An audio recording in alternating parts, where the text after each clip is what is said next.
Di Gunung Sanggabuana gue sendirian, gue nggak tahu harus mau ngapain lagi saat itu. Tiba-tiba tanpa ada suara kaki nih bang, bawa tongkat, baju serba hitam. Gue pun terpelolok melihat dia. Saya dari Cirebon jalan kaki ke Gunung Sanggabuana. Saat itu dia bilang usianya 582 tahun. Gue dibacain syahadat, dibacain Al-Fatihah.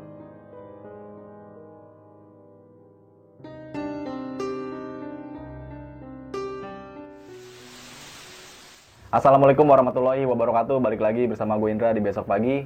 Pada momen kali ini gue kedatangan salah satu narasumber yang mungkin udah nggak asing bagi kalian, pernah menceritakan pengalaman pendakian mistis di salah satu gunung. Nah, sempat viral juga tuh Mar ya.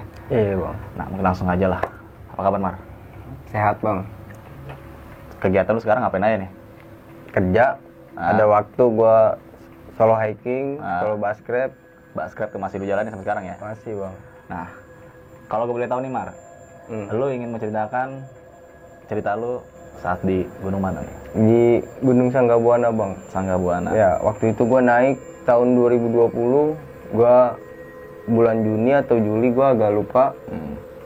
Kalau gue boleh tahu nih Mar, kisi-kisi nih sebelum masuk ke cerita seperti apa sih? Lu mengalami kejadian apa aja saat di pendakian itu? Jadi gue emang waktu naik ingin berziarah dan sekaligus gue mau memperdalami ilmu survival gue dan ilmu baskrep gue. Pada saat malam hari, gue kedatangan seorang tamu, yaitu seorang kakek-kakek yang bilang berusia 582 tahun Bang Indra. Oke, gokil nih. Di sini lu juga sempat mengalami kejadian-kejadian yang sangat di luar batas nalar lu ya Mar? Iya, ini bikin gue bingung lah pokoknya. Gokil. Oke, sebelum masuk ke cerita nih, jangan lupa bagi kalian di subscribe Besok Pagi, like, comment, and share, dan jangan lupa juga nyalain loncengnya supaya tidak tertinggal video-video terbaru dari Besok Pagi.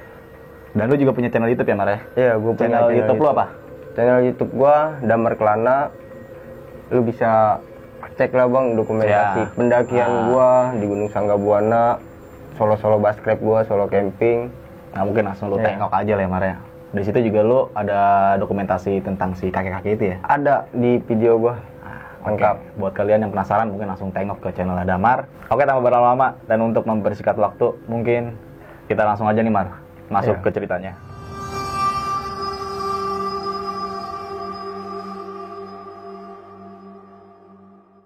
Oke, assalamualaikum warahmatullahi wabarakatuh.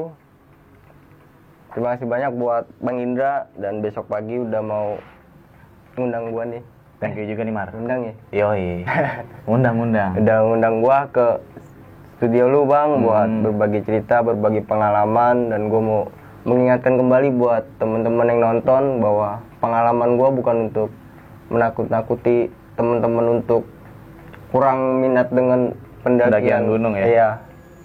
Ini hanya berbagi pengalaman aja, mau percaya mau enggak silakan. Oke, waktu itu gua mendaki ke Gunung Sanggabuana seorang diri. Itu Gunung Sanggabuana di daerah Kerawang bang. Gua berangkat dari Bekasi jam 4 atau jam 5 saat itu pagi ya. Oke.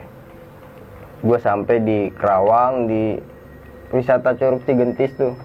Sekitar jam 7 atau 8. Gue biasa parkir motor gue kalau naik Gunung Sanggabuana itu di rumah warga tuh.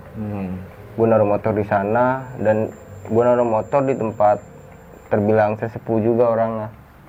Gue taruh motor di sana dan gue langsung jalan nih dari tempat parkir ke area registrasi. Lumayan jauh bang, sekitar 20 menit atau 25 menit gue berjalan baru sampai di tempat registrasi tuh. Ketika gue sampai di tempat registrasi pada saat itu, gue sedikit kecewa karena melihat sebuah plang yang bertulisan Gunung Sanggabuana itu ditutup. Dan kalaupun memaksa, mereka tidak akan mau tanggung jawab. Kira karena gue udah capek jalan dari Bekasi sampai Kerawang, dari tempat parkir gue naruh motor sampai tempat registrasi nutup, akhirnya gue diam di situ dong. 20 menit gua diam sambil nunggu warga-warga yang lewat nih. Biasanya kan ada tuh petani-petani pisang yang naik motor turun ke bawah. Gua nunggu lama di sana sekitar 20 menit. Akhirnya ada seorang bapak-bapak. Gue tanya, "Pak, saya mau naik ke Gunung Sanggabuana. Ini ditutup, boleh nggak Pak saya masuk?" Gue juga bilang kan, saya ingin berziarah, ingin naik gunung juga Pak. Akhirnya dibolehin. Saat itu juga gue lumayan seneng, gue diizinin. Akhirnya gue baca doa bang sebelum mendaki. Gue baca doa kepada Allah SWT, Sang Pencipta, agar pendakian gue seorang diri baik-baik aja bang. Selesai baca doa, gue lanjut jalan. Itu masih banyak rumah-rumah warga bang. Gue ngelewatin sawah-sawah, rumah warga, warung tuh, warung-warung kecil, hingga berada di sebuah persimpangan yang bertulisan kayak situs Teluk Jambe, ke arah kanan pendakian Gunung Sanggabuana, ke arah kiri. Dan di Gunung Sanggabuana ini gunung religi bang. Jadi pada saat itu gue jarang bang ketemu sama pendaki. Yang gue temuin ya hanya orang-orang yang ingin berziarah, yang mau minta macem-macem. Kebanyakan itu. Gue jarang pada saat itu ketemu pendaki. Gue lanjut jalan. Selang 15 menit gue sampai di tempatnya Abah Wahab. Dan gue tahu namanya Abah Wahab. Saat itu gue akrab tuh sama Abah. Gue duduk di warungnya, gue mesen kopi. Nggak lama si Abah itu nyamperin, "Kamu mau berziarah?" Dia nanya. "Iya Bah." Dia ngenalin diri, namanya Abah Wahab. Dia kuncen Gunung Sanggabuana bang. Ya gue lihat di tempat saungnya tuh ada sebuah kalender dan hiasan-hiasan kayak foto-foto, namanya Abah Wahab, kuncen Gunung Sanggabuana. Akhirnya gue sempat diberi wejangan juga sama si Abah. Dia bilang kalau emang mendaki silakan, kalau emang mau berziarah silakan juga, bagus. Malah lebih bagus kan buat tata krama yang baik. Gue dikasih wejangan lumayan banyak bang saat itu. Hingga akhirnya gue pun meminta izin sama si Abah. "Bah, izin, saya mau naik nih, tapi mau sedikit nebang-nebang pohon. Untuk latihan bah, mau bikin kemah-kemahan pakai dahan-dahan pohon. Untuk baskrep bang, saat itu gue pengen praktek buat bipak." Setelah lama gue ngobrol, udah sampai jam 1 siang tuh bang. Kira gue pamit sama si Abah, gue ngucapin terima kasih. Gue jalan dari saungnya Abah menuju ke Pancuran Kejayaan. Dan di Pancuran Kejayaan ini ada mitosnya juga bang, di mana seseorang yang mandi di sana membersihkan diri, semua keinginan dan permintaannya akan cepat terkabul. Tapi gue ingatkan kembali, jangan terlalu terpercayalah, itu hanya sebuah mitos. Kalau emang mau minta apa-apa, ya kita harus berdoa, meminta sama yang di atas, Sang Pencipta. Gue di sana nggak lama bang ya, di air terjun itu. Gue hanya cuci muka, wudhu, gue jalan, terus gue balik lagi. Gue balik lagi ke air terjun itu, gue ngeliat sebuah batu kotak tipis.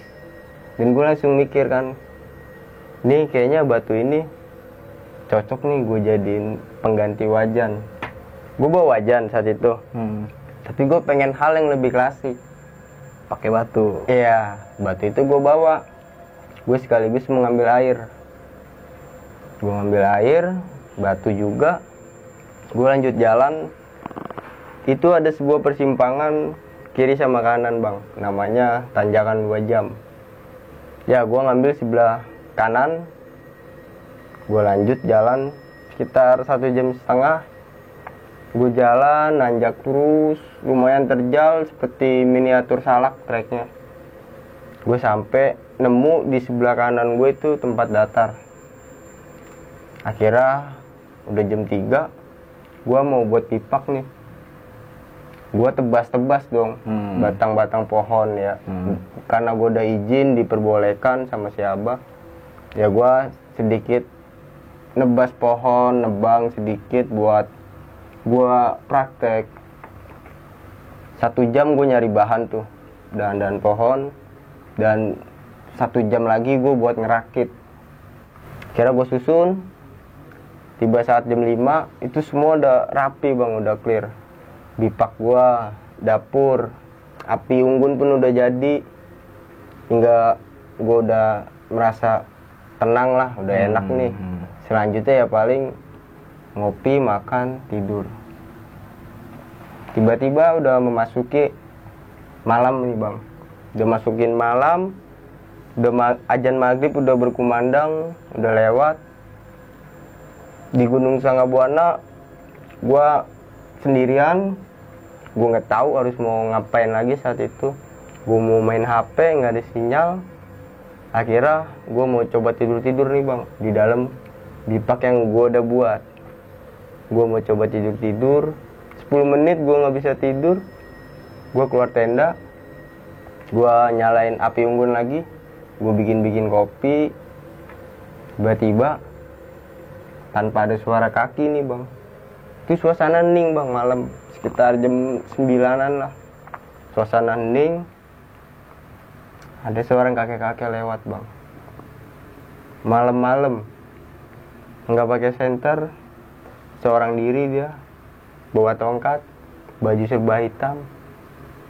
Gue pun terpelolok melihat dia. Ih, ada kakek-kakek, kata gue tuh. Gue seruput kopi, dia jalan. Nggak lama gue samperin, gue panggil, "Kek." Sekali, nggak nengok, nggak berhenti. "Kek." Tetep masih sama, nggak berhenti, nggak nengok. Akhirnya gue ngucapin salam, "Assalamualaikum kek." Baru dia berhenti. Gue samperin, gue tuntun, "Sini kek." Gue ajak ke shelter gue, ke bipak gue. Gue ajak ngopi, gue tawarin kopi, gue tawarin rokok. Gue tanya dong, "Ngapain kek malam-malam sendiri? Kakek dari mana?" Terus dia jawab, dia dari Cirebon, dari Kesepuan Kanoman. Saya dari Cirebon jalan kaki ke Gunung Sanggabuana. Lu bayangin bang, jalan kaki Dari Cirebon tuh ya? Iya. Saat itu gue mikir, ya percaya-percaya aja sih. Kalau memang orang udah niat sih, apa aja dilakuin. Dari Cirebon jalan kaki ke Kerawang ke Gunung Sanggabuana. Kira gue memperkenalkan diri gue, saya Damar kek dari Bekasi. Dia nyebutin namanya, bahkan usianya juga. Saat itu dia bilang usianya 582 tahun. Gue masih mikir positif bang, dan nggak percaya gitu. Mana ada manusia yang berusia 582 tahun. Nggak masuk akal kan bang Indra? Benar. Ya, akhirnya gue mikir positif. Mungkin 58. Menerapkan tentang pangeran Sabudaya. Satu manusia sebagai tempat aku bagaimana terlaku. Yusmakna wa suwata ala salim kadwasa la ilah. Kakilah wa aswas wa la Muhammad Rasulullah. Di atas gunung sebagai anak sudah tua dan umur 582. Tentu aku anak ada hari terbang kesesuaian. Kira gue berjabat tangan dengan si kakek itu. Tiba-tiba gue didoa-doain bang. Gue ditakbirin, gue dibacain syahadat, dibacain Al-Fatihah. Lumayan lama bang, sekitar 5 menit lebih gue berjabat tangan gini. Ketika gue berjabat tangan dengannya dan gue didoa-doain, gue merasakan sebuah energi itu masuk, sebuah getaran masuk. Wah, gue lumayan kaget juga. Hingga selesai, si kakeknya pun lanjut jalan.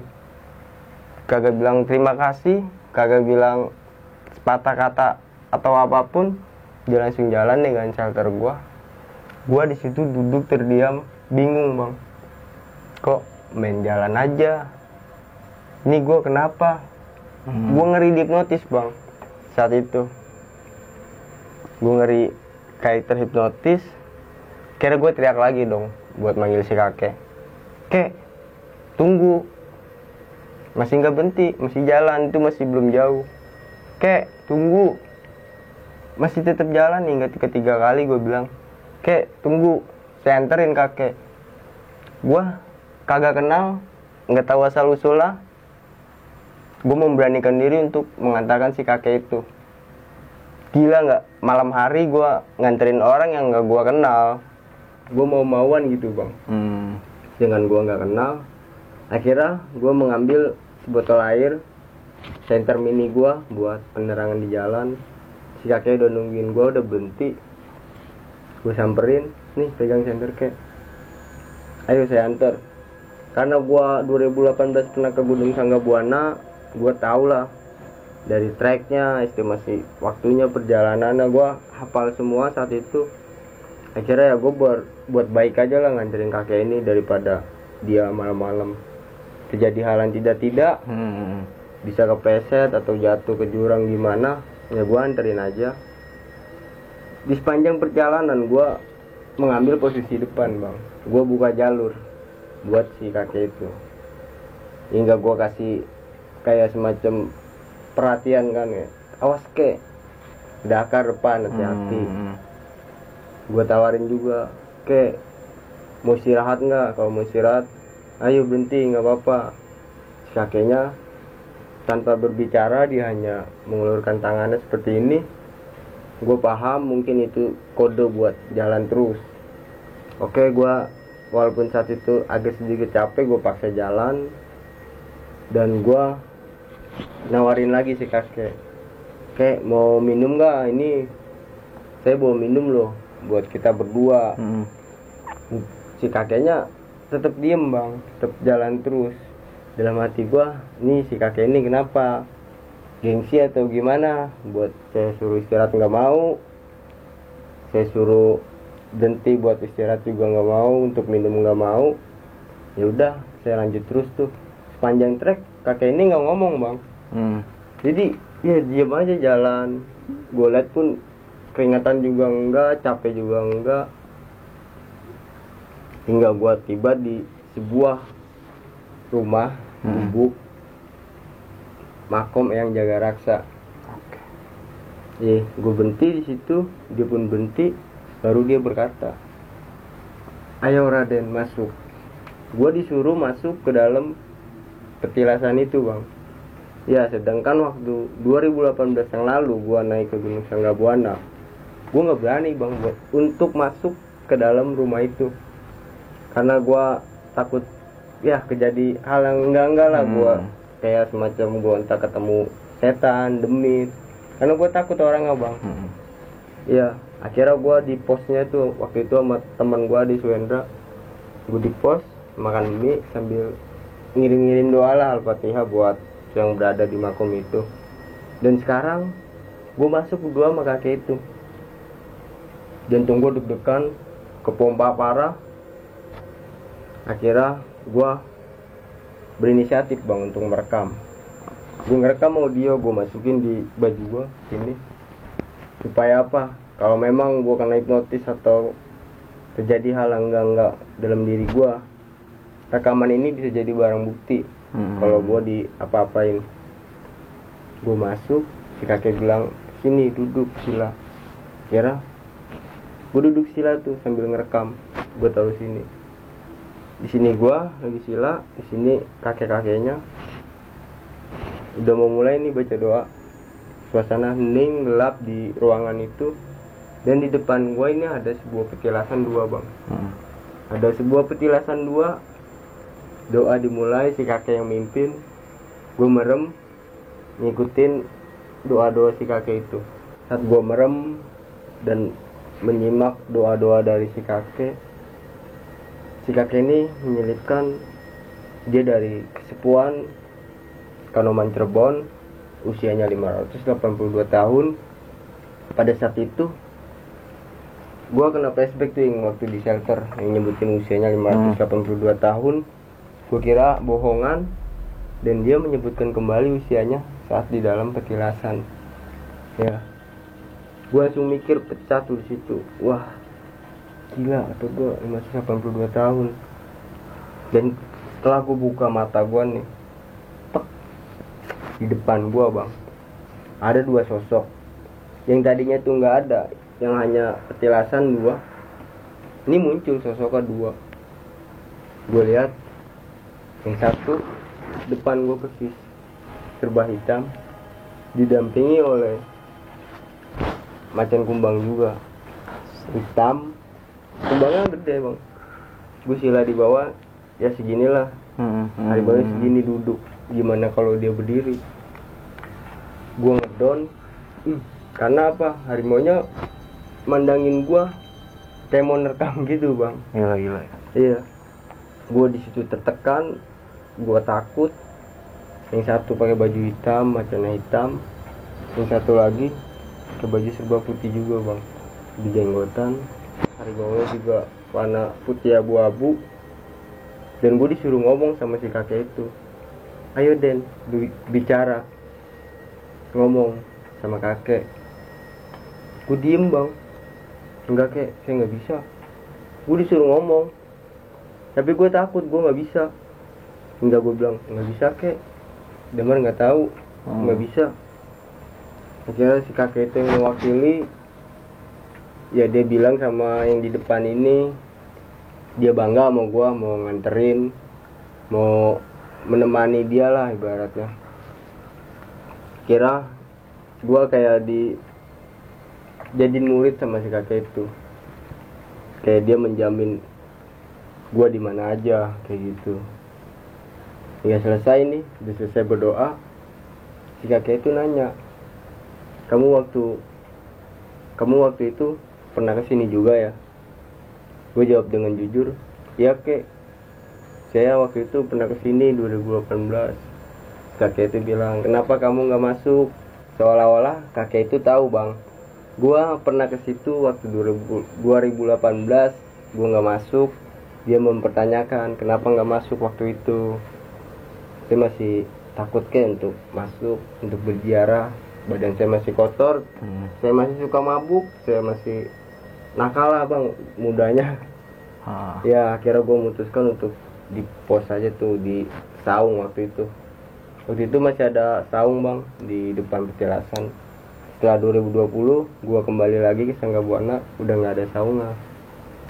Kira gue keluar pintu sama si kakek itu, gue tanya, kakek mau kemana lagi? Kalau mau ke shelter saya, ayo kek silakan. Karena gue emang butuh temen juga kan buat ngobrol. PT sendiri, gue tawarin di sana masih ada kopi ke, masih ada rokok. Kalau kakek mau istirahat, silakan. Nanti saya yang jagain. Gue begadang gitu bang sampai pagi. Si kakek itu memutuskan untuk ingin lanjut ke atas bang, puncak, ke atas. Akhirnya gue tau lah dari makam yang jaga raksa sampai puncak itu hanya butuh waktu 15 sampai 20 menit bang. Gue anterin tuh, gue posisi depan lagi, gue megang rekaman, gue megang handphone saat itu. Ya gue waktu mau nganterin kakek itu gue sempet nyolong video bang. Gue ngambil video dari belakang, gue shoot seolah-olah gue masih buka jalur tuh pakai senter HP. Gue rekam, gue balik lagi ke depan. Kenapa gue ngerekam dari belakang nggak dari depan aja? Karena gue nggak enak gitu bang kalau nge-shoot dari depan, merekam mukanya nggak sopan. Kira gue sampai nih di puncak. Sampai puncak si kakek itu ngomong lagi bang, kamu main-main aja di sini Raden. Oke, gue tahu nih si kakek mau masuk rumah. Akhirnya si kakek itu mau masuk rumah nih, masuk ke sebuah rumah tuh di puncak. Di Gunung Sangga Buana banyak rumahnya, kayak rumah penduduk situ, warga, warung, dan beberapa petilasan juga ada di atasnya. Kakek itu bilang gue disuruh di situ aja main-main. Kira kakeknya masuk nih ke dalam sebuah petilasan. Gue liatin, oke, dia masuk. Karena gue bosen bang buat masuk ke dalam nih, doa-doa lagi. Ya gue merasa takut kan. Kira gue di puncak Sanggabuana itu malam hari sekitar jam 1 atau jam 12 malam. Gue berdiam diri di sebuah gubuk yang ada balainya. Nih balai, ya kayak rumah gitu. Gue duduk di situ bang. Gue hanya pakai kaos. Gue malam hari di situ sendirian sambil nungguin kakeknya keluar. Tiba-tiba gue tertidur. Gue tertidur di situ lumayan nyaman.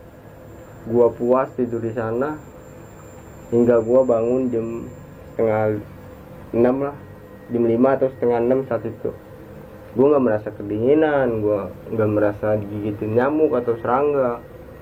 Gue bangun, gue lihat sekeliling gue, si kakek nggak ada. Gue cari dong, si kakek kemana? Ibu-ibu warung buka. Gue tanya, bu, semalam ada kayak kakek nggak bu? Ngeliat kakek nggak bu? Perawakannya seperti ini, pakai baju hitam. Semalam dia masuk ke rumah itu bu, rumah gubuk itu. Ibunya bingung, nggak ada deh, nggak ada kayak kakek. Semalam masuk situ bu, yang bener kamu. Gue digituin. Iya bu bener, semalam masuk rumah itu. Itu rumah udah lama dikunci, digembok sama pihak pengelola sana. Ya, gue bingung dong. Gue cek rumah itu digembok bang, ada gemboknya tuh. Dan pada malam hari gue lihat si kakek itu masuk. Ya enjoy aja buka pintu masuk. Pas pagi hari gue lihat digembok dan ibu warung pun bilang itu udah lama digembok. Gue bingung tuh pagi hari. Gue ngalamin apa? Gue kenapa? Akhirnya gue pamit nih sama ibu warung. Yaudah bu, makasih. Gue turun ke bawah bang. Dan gue inget gue ngerekam tuh. Gue setel rekamannya berulang-ulang kali tuh, ada mungkin 5 kali. Sambil turun gue dengerin. Gue hanya memastikan gitu, benar nggak usianya segitu. Gue ulang-ulang, ternyata emang usianya 582 tahun nyebutin. Gue bingung banget. Akhirnya gue kembali ke shelter gue makan dulu tuh, ngopi. Sambil masih mikir, gue masih kepikiran terus sampai bawah tentang pertemuan gue sama si kakek itu. Menjadi kayak semacam sebuah misteri dalam hidup gue. Gue lanjut nih, gue packing, gue hancurin tuh bipak gue buang-buang. Gue turun ke bawah, gue ketemu seorang penjara rapi bang, kayak model-model pejabat, orang kantoran. Dia dipandu sama masyarakat situ juga, sama kamsi lah mungkin gue nyebutnya.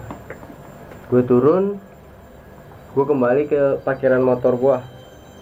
Gue tanyakan sama kakek itu, kek, emang bener ya di Gunung Sanggabuana ada yang berusia 500? Si kakek yang parkiran ini bilang, ya memang betul ada, bahkan lebih dari itu pun ada. Karena Gunung Sanggabuana itu tempat permusyawaraan orang-orang dulu, orang-orang sakti. Jadi kumpul kadang di Sanggabuana, di Gunung Cermai, kayak gitu bang. Dan saat itu mungkin sedang musyawarah bang di dalam petilasan itu ya? Iya, gue jadi kayak ngikut gitu. Karena di dalam petilasan itu yang dibicarakan itu tentang negara, tentang presiden, kejadian yang akan datang, entah bencana, entah atau apa itu, semua dibicarakan bang saat itu.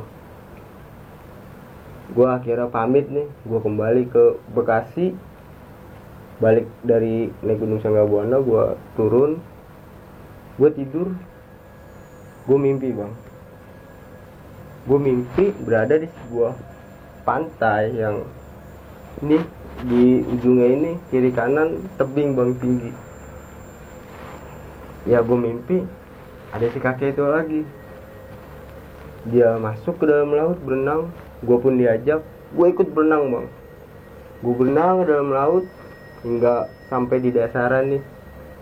Gue ngeliat rumah gubuk. Si kakeknya bilang, masuk, ambil. Gua ambil bang, ternyata itu sebuah pedang besar, bagus, ada talinya. Gua pakai langsung, gua taruh di sini. Gua kembali naik ke atas. Tiba-tiba mimpi gue ini, gua kayak berada di kamar gua. Gua taruh di bawah kasur. Di kasur gua tuh kamar. Kira gua bangun. Gua masih ingat betul itu mimpi. Gua nyari pedang gua. Wah, pedang gua mana? Gua tiba-tiba refleks nyari. Wah, pedang gua mana nih, pedang gua. Pasan gua tadi bawa pedang dari laut. Iya, pas gua buka kasur gua, nggak ada bang. Gua sadar itu mimpi, tapi seolah-olah Kayak nyata. iya kayak nyata. Dan ini aneh, gua nggak pernah mimpi-mimpi kayak gitu. Gua bingung saat itu. Ya udahlah, mungkin memang pengalaman gua di Gunung Sanggabuana seperti itu aja bang.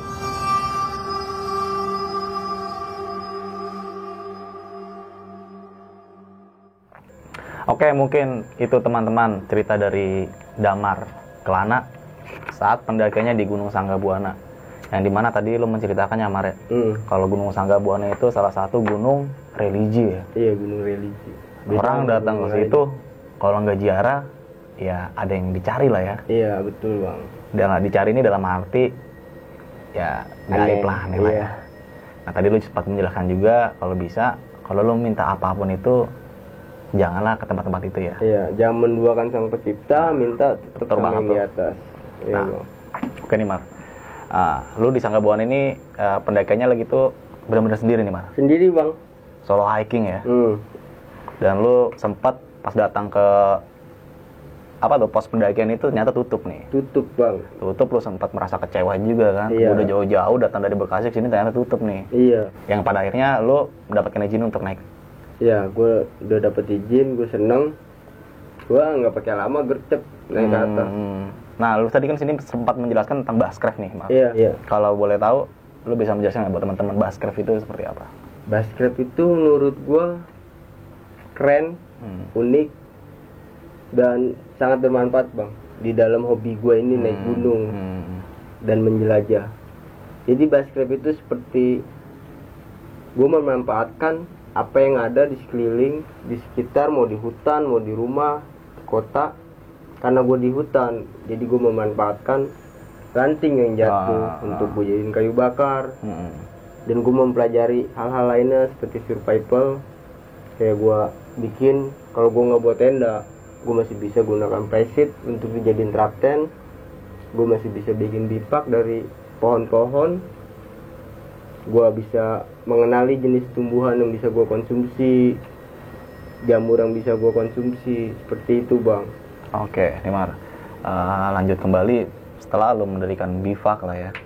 Bivak, dan malam hari nih lo ketemu dengan salah satu kakek-kakek yang sempat menjelaskan umurnya 582 tahun. Waktu pertama itu lo mengira kan nggak segitu umurnya ya? Iya, gue langsung mikir, mana ada sih manusia yang bertahan hidup sampai berusia 582 tahun. Sedangkan sekarang aja yang umur 100 tahun itu langka bang. Nah, paling maksimal banget 70 tahun. Iya ya. betul. Di sini lu ketemu salah seorang kakek-kakek yang umurnya 582 tahun. Lu menyangka nggak sih kalau dia itu bukan orang, karena dari gelagat gelugunya nih pas lewat depan bivak lu ya, nggak ada suara langkah kaki nih Mar. Iya, karena gua kebetulan malam hari gua bosen bang. Dan gua nggak mempersalahkan itu orang atau demit atau apapun. Gua hanya welcome sama siapa aja, dan gua lihat itu kakek-kakek juga naik gunung malam-malam. Gua merasa kasihan lah, kenapa nggak ditemenin. Sedangkan gua tahu estimasi waktunya, perjalanan, treknya, gue temani.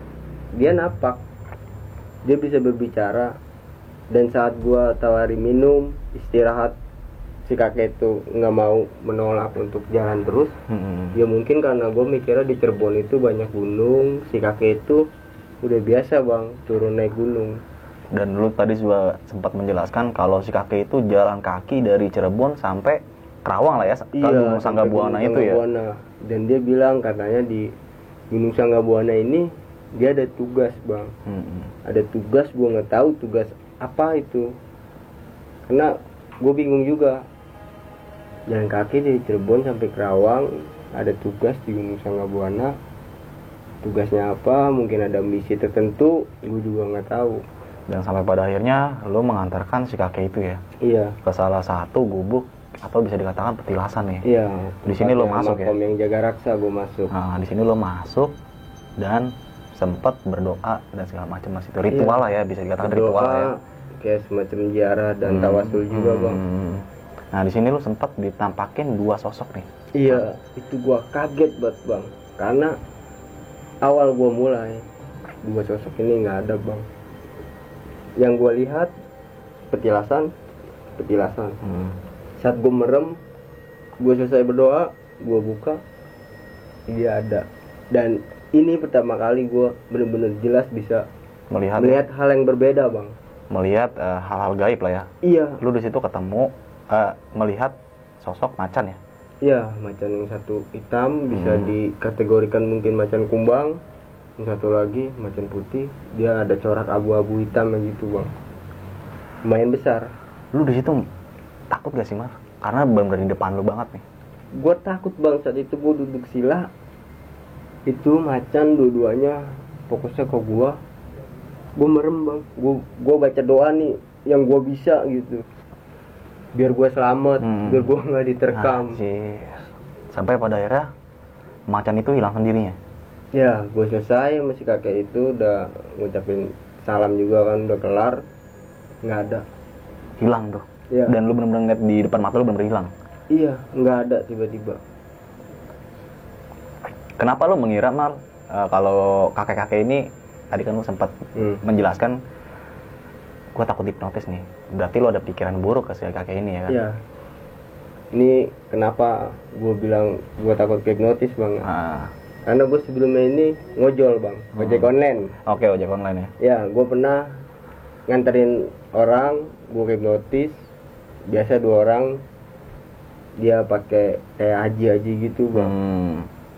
Karena mungkin gue terlalu baik, terlalu polos sama orang, gue kena hipnotis. Gue salaman sama si kakeknya ini, Pak Haji. Ada getaran juga bang, tapi getarannya ini kayak nyedot energi hingga gue kosong. Dan motor gue dibawa lari. Dan hal ini sama yang lu rasakan saat salaman sama kakek itu? Iya, tapi bedanya sama kakek ini kayak ada energi yang masuk bang. Dan gue pun merasa kayak ada energi baru. Kayak gitu. Dan setelah lu keluar dari petilasan yang pertama nih Mar, lu tadi sempat mengantarkan kakek-kakek juga ke puncak nih. Iya. Di puncak ini gila sih menurut gue. Lu kan nggak sempat masuk ke rumah gitu ya, yang petilasan yang digembok gitu ya, yang paginya bisa lu lihat, oh ternyata digembok. Ya karena gue disuruh kakek itu, Raden di sini aja main-main. Dan gue juga bosen bang, semenjak di dalam itu gue ngeliat hal aneh, gue jadi ngedon, gue takut saat itu. Ya gue enggan lagi gitu, males masuk lagi. Dan kakek-kakek itu setelah pagi hari ini ya, nggak ada nih ya, bahkan sampai ada warga lokal sekitar yang lu tanya nggak melihat si kakek-kakek itu. Iya, gue bangun, gue cek HP gue ada, baru gue mikirin si kakeknya mana ya. Pas banget ibu warung buka. Jadi di Sanggabuana ini puncaknya ada warung bang. Si ibunya itu lagi jualan. Nah, akhirnya lu memutuskan untuk turun nih. Iya. Turun ini dalam keadaan lu yang bener-bener kayak masih kebingungan ya Mar? Masih bingung, masih kacau, masih mikirin gua dapat kejadian apa, hal apa nih kok bisa gitu. Nah Mar, sampai akhirnya lu turun sampai di tempat parkiran nih, udah sampai bawah nih Mar ya. Lu sempat menceritakan kejadian yang lu alami ini ke kakek-kakek yang menjaga parkiran nih. Iya. Bahwasanya memang ada orang yang berumur 582 tahun bahkan lebih ya kan? Bahkan bisa lebih bang. Dan memang tadi lu jelaskan juga kalau Sanggabuana itu salah satu gunung pertemuan ya, orang-orang sakti, musyawarah buat berkumpul.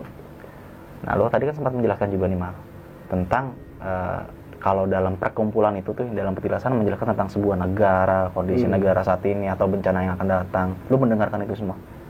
Ya gue mendengarkan itu semua bang, tentang negara Indonesia akan kejadian apa. tentang presiden yang sekarang menjabat, ke depannya akan bagaimana untuk negara. Mau lu jelasin gak nih atau di skip aja? Mungkin nggak usah bang, Gak usah nanti sensitif lah ya. sensitif.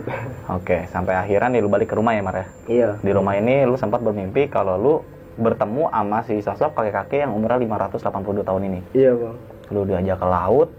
Gue nyebur berenang sampai dasar, ada sebuah rumah gubuk, gue disuruh masuk, gue disuruh Ambil ngambil pedang, gue bawa. Anjir, gokil. Sampai akhirnya lu bangun tidur. Gue cari tuh Lu cari? subuh. Tiba-tiba gue subuh bangun tuh. Selesai mimpi itu, gue tiba-tiba sadar bangun, gue cari. Nggak ada. Nggak ada. Gue nggak tahu itu pedangnya kemana. Besar gitu Mar. Gede bang. Kayak pedang apaan tuh kalau film-film cemen? Kayak Hero Mobile Legends, mungkin kayak pedang lapu-lapu. Pedang lapu-lapu. Kayak Kenshin lu tau Kenshin kayak Samurai X. Iya. Kayak gitu gede ya? Gini lah nih. Anjir. Lu nggak merasa berat bawa pedang segitu? Kagak bang. Gokil sih dia, mungkin ceritanya Damar saat ke pengalaman pendakian lu di Gunung Sanggabuana ya Mar ya? Iya. Kalau gue boleh tahu nih Mar, lu sempat ketemu lagi sama si kakek-kakek itu nggak? Entah dalam mimpi atau lu lagi berada di tempat mana gitu? Banyak bang. Rata-rata beliau datang ketika gua tidur. Dia selalu datang entah di laut. Kadang gua ada di sebuah bukit gunung. Sampai sekarang lu ngalamin? Iya. Sampai sekarang ya mimpi gua tuh aneh bang, kadang di hutan. Pokoknya semenjak kejadian itu gue mengalami mimpi-mimpi yang menurut gue ada sebuah pertanyaan, jawaban, petunjuk jalan. Seperti itu bang. Dan dalam mimpi lu tuh lu nggak tahu ya maksudnya apa ya? Ya gue nggak tahu, gue kadang gue pecahin sendiri arti mimpi gue ikutin jalannya. Oke. Hingga gue akhirnya belum lama nih gue solo hiking juga ke Salak. Itu gue ngikutin garis mimpi gue juga bang. Dari mimpi tuh lu kena solo hiking ke Gunung Salak? Iya, gue solo hiking ke Gunung Salak. Salak 2 gue lewat Kalimati. Oke. Lu kan di sini sering banget nih solo hiking pendakian gunung nih. Kenapa sih lu memilih solo hiking? Apa nggak bete lu di perjalanan sendiri gitu? Kadang bete bang, solo hiking kita nggak ada temen buat diskusi, buat ngobrol, canda tawa lah. Tapi satu sisi kadang solo hiking itu perlu juga bang buat kita tahu lah batasan diri kita, buat merenung, buat memperbaiki diri lah saat malam hari, suasana sunyi, menyatu dengan alam. Iya, gue merasa asik aja gitu, gue menyendiri, gue ngopi sambil mikirin masa depan gue gimana, kayak gitu bang. Ada nggak sih gunung favorit lu nih? Gunung favorit gue Tempat ya? Pangrango, Lembah Mandalawangi, sama Gunung Salak. Udah, Gunung itu Salak, aja. Pangrango. Kenapa lu milih Pangrango dan Lembah Mandalawangi nih salah satunya tempat favorit lu? Ya karena di Gunung Pangrango itu satu jarang juga bang ada pendaki yang kesana dan trek summitnya itu bagus bang. Nggak kayak dari Surken ke Gede kan biasa aja. Tapi kalau kita dari Badak ke Pangrango itu mereka benar-benar vegetasinya lumayan lebat. Rapat, ya kan? Iya, lumayan lebat, lumayan kacau lah treknya. Dan di Lembah Mandalawanginya nih setelah sampai puncak Pangrango 5 menit kita turun ke Lembah Mandalawangi, itu luar biasa bang indahnya. Gila ya? Menurut gue lebih dari Surken. Lembah Mandalawangi. Iya, sepi, ada wisata bagus, masih banyak. Sunyi, dinginnya juga. Sejuk juga tuh. Oke. Dan gua suka ke Lembah Mandalawangi juga karena sosok seorang pendaki yang gue senangi, yaitu Suhoki bang. Suhoki. Suhoki ini salah satu pegiat alam lah ya. Pegiat alam, mungkin udah nggak asing lagi bagi kalian lah. Dia tempat favoritnya adalah Lembah Mandalawangi nih. Iya. Tempat pengasingannya dia sampai akhir hayatnya pun juga apa namanya kalau dia dikremasi, ditabur di Lembah Mandalawangi. Karena tempat itu mungkin bagi sosok Suhoki tempat yang paling indah, tempat paling sunyi. Oke, mungkin cukup sekian cerita dari Damar saat pendakiannya di Sanggabuana. Tadi juga udah menjelaskan juga saat evaluasi Mar ya. Kita menjelaskan lu kalau kenapa lu memilih solo hiking, apa itu Basecraft, dan sosok kakek-kakek itu sampai lu udah dibawa mimpinya yang sampai sekarang ini masih jadi tanda tanya buat lu juga kan. Iya. Dan tempat gunung favorit lu adalah Mbah Mandalawangi. Mar, lu punya pesan-pesan gak nih buat teman-teman semua? Punya bang, mungkin sedikit ya. Oke. Dan bukan untuk menggurui tapi untuk mengingatkan. Kita mau naik gunung jangan lupa untuk izin sama orang tua karena itu penting ya bang. Penting banget. Dan di saat di gunung kita bawalah tata krama, hal-hal baik dan tetap menghormati budaya sana. Misalkan di gunung ini mengadakan ritual seperti itu, di agama nggak ada, ya kita hormati aja. Jangan mengusik kalau nggak mau diusik. Kita tetap jaga kelestarian gunung di mana aja lah supaya tetap indah sampai ke generasi selanjutnya bang. Mantap, ini perlu banget nih kalian tangkep lah ya pesan-pesan dari lu nih ya kan. Dan tambahan kita hobi naik gunung, kita pelajari juga hal-hal yang negatifnya bang, seperti kita naik gunung nggak selamanya kan sampai puncak, pasti kita mengalami hipotermia, kita tersesat, mengalami hal gangguan lah dari dunia lain. Itu juga perlu kita pelajarin. Ya pelajarinlah ilmu survival sedikit aja. Karena itu penting banget dalam kita berkegiatan di alam bebas lah ya. Iya, karena banyak nih bang kasus yang katanya banyak pendaki kena hipotermia, tersesat. Berarti kan kurangnya ilmu survival yang dia bawa bang. Benar banget. Iya. Oke. Cukup kompleks banget nih pembahasan gue bersama Damar. Mungkin kita akhiri aja nih Mar ya. Oke bang. Buat teman-teman semua, jangan lupa juga disaksikan channelnya Damar. Apa Mar? Damar Kelana. Damar Kelana. Dan jangan lupa juga di subscribe Besok Pagi channel. Like, comment, and share. Dan jangan lupa juga nyalain loncengnya supaya tidak tertinggal video-video terbaru dari Besok Pagi.